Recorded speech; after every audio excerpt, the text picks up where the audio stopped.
Hi everyone, it's Laleh from South Barbershop. I am the owner-operator of a single-chair barbershop in the near South Side, located in the same building as Wed and Southside Cellars and Panther City Tattoo and Morgan Mercantile and Tarantulas and Teenies. We're all in the same building together, but you've probably never seen me because I am in the alleyway behind the building. I face a dumpster. I love it. Don't get me wrong, I absolutely love it because it's very VIP, it's very urban, it's very industrial. Come see me sometime and pop your head in and say hi. I got started in cosmetology.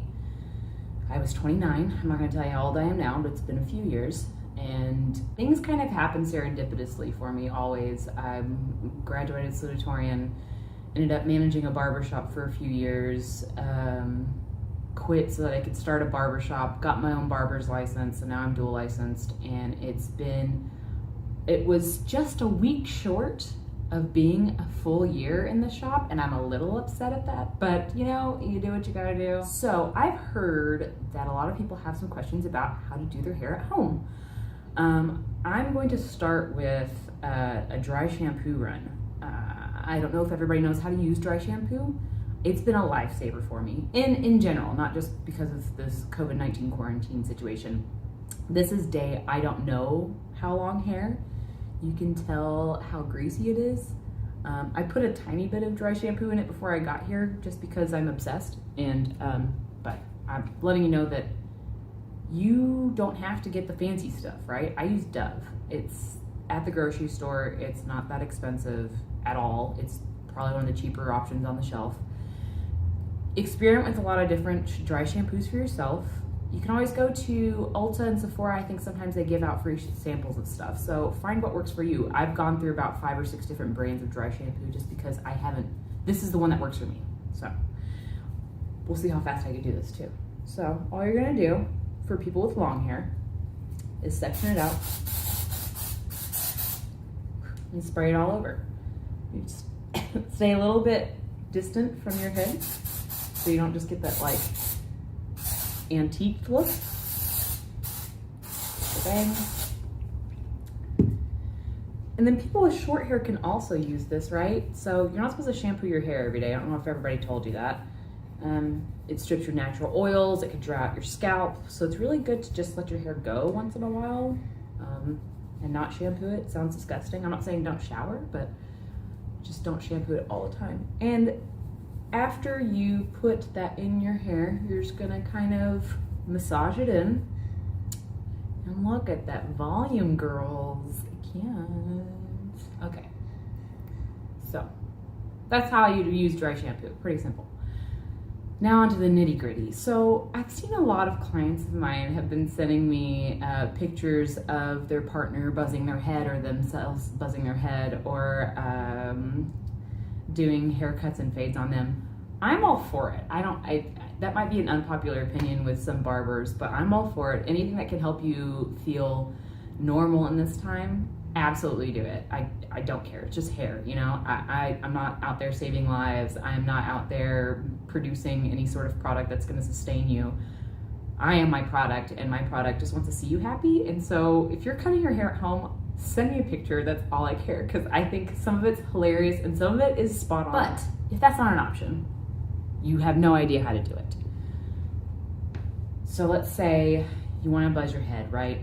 It's a big decision. It's very brave of you. I've done it before too.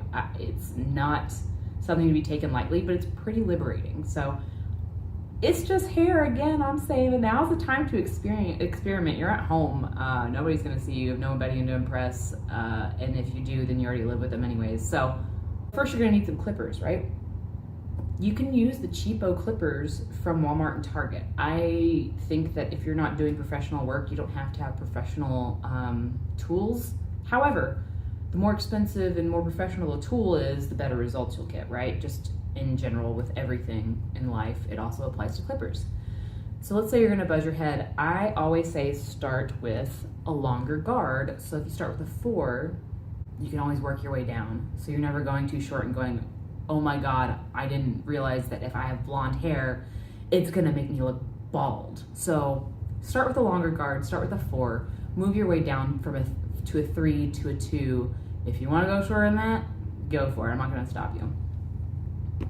A little trick I like to use whenever I'm buzzing the boys is after you run the clippers over it, right? You're going to go this way, and then you're going to go this way, and you're going to go this way, and then you're going to go forward. I like to take some water, spritz it over their hair, and it's gonna make all those little dudes you missed stick out, right? Which is inevitable. If you're not using clean, sharp clippers, you are going to have some little guys sticking out once in a while. All you have to do is just get a little bit of water, spritz it on there, it's gonna make them stand out, and then just go over it with the clipper again. Then the other guys I've seen are starting to either clip their hair themselves or fade their hair themselves or have their partner fade their hair. Again, I'm all for it. There's a million YouTube videos out there to show you how to do it, and I would recommend watching all of them. I had to get 1,500 hours to learn how to cut hair, plus the 500 I think I got for the barbering edition. So it took a lot of time to get where I am, and I was not good when I started. So you won't be either, unless you are just innately talented at cutting hair, which if so, I'm jealous. So here's one thing that's going to help you get through this quarantine time without having to buzz your hair or cut all of it off, is a lot of guys just, it's this little triangle here or their ear is being touched by hair, right? And that's what bothers you the most. And I get it. That's why my bangs are like this, because they are now touching my eyebrows and I'm about to shave my head because I can't handle it. But I'm going to. It's solidarity, brothers, the guys that haven't cut their hair yet. So whenever you're going around the ears, you can use clippers. It's not easy, but if you are looking for the affordable way to do it, I like to have the idea that you can hand me almost any tool and I can make it do what I want it to do, right? So I like to use, I've done it with clippers before, but I like to use trimmers, right? They're smaller. And they have this little extension on the side, right? That these T outliners at least do, where you can go past the ear. It's a little bit easier than this flat side. So all you're gonna do is make sure that you keep this against your head, perpendicular to your skin. If you go like that, you have the possibility of biting your skin if you have these adjusted wrong. But I like to use it here because then it's easy to do a nice fluid round motion around the ear. Make sure that you are pulling your ear down. Nice fluid motion around the ear. If you need to do it in little steps too, that's okay. It's gonna make a little bit more of a jagged line, but it'll get it off your ear, right? You know, so. And then I know that a lot of guys wanted to talk about their beards, and that is something that can make or break a look. You can either look like Brad Pitt or you can look like Captain Caveman. So I am trying to tell all my clients, I tell them this in my chair as well, is that the number one thing that makes you look the hairiest and the wildest with your beard is how out it grows, right? When you're looking face on and you have the sides of your face are just out here, it's just too much, right? So you're gonna do the same thing, right? No. So what you're gonna do is you're going to take some clippers, put the number 2 guard on, right? 2.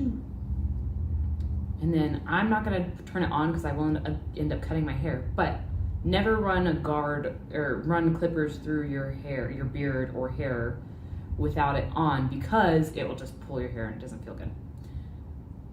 When you're trimming your beard, find your cheekbone. It's real easy. Put the guard against your cheekbone, and you're going to float, and you're going to shave down, and then you're going to float past the jawline, right? Hit your cheekbone, and just go straight down till you hit your chest, because that's going to make a nice straight line down. Then you move forward on your cheek, keep doing it all the way around. You can do it all the way around. Just go down, that pulled, that hurt, go down, go down. You do it in a mirror, obviously, because you will be able to keep that line nice and straight down. Take your time, and you'll really learn something today, you know? It's not as scary, it's scary, okay? But it's not as bad as you think, I promise. Shoot me an Instagram message if you have any questions about cutting your hair at home. I won't be opposed to walking you through it. I think it's great for you to do it at home. It's definitely going to kill some time. It's definitely going to entertain you a little bit as well, because it's not going to turn out like you think, and I'm real excited to see those videos. So thanks so much. Stop by and see me sometime. I can't wait for everything to be open again, and take care, everyone. Thanks.